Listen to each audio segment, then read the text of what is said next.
When I was writing the story for Induced Vengeance, I just wrote the story I wanted to tell without thinking about how I was actually going to do it.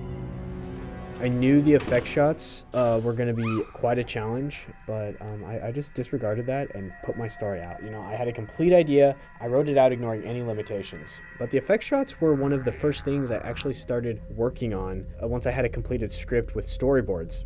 With the effect shots involving real people, I wanted to go into it knowing exactly how I wanted to shoot them and know how to set them up so I could put them together properly in post-production. When we were shooting, we were on a really tight schedule. I wasn't able to have my actors all day on a shoot day.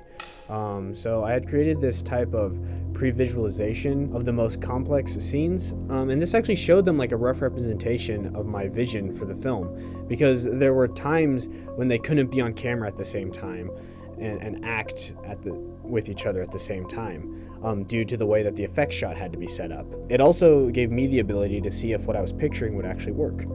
When I was building the effect shots, I started with what I knew how to do, and just by using simple techniques I was familiar with, caused them to evolve into something more advanced that gave the film a little more visual depth, in my opinion. My original plan was to rely heavily on opacity to create this transparent holographic woman to flicker in and out. I did that by using keyframe animation to bring the opacity up and down. I just animated the keyframes. So they gave me the idea to try and use keyframe animation on a masking layer that would actually animate a mask, and I was able to create this more physical manifestation of this holographic woman who was, in the story, supposed to feel real.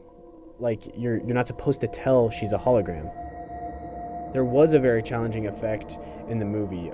There's this beam of light that projects from this lens to project the hologram. I wanted it to look like it was capable of projecting something more tangible than light, which made creating it even more of a challenge. It made it very difficult, actually. I did this frame by frame animation in Photoshop, and the first time I rendered and played it out, it looked awful. I was actually getting kind of scared that I wouldn't be able to pull it off. What I did is I just started over on it and completely from scratch. And finally I managed to make it look like it was part of the scene, and used keyframes to track the camera movement in the shot and embed it and put the lighting effects. And I took a kind of a big risk with that one, but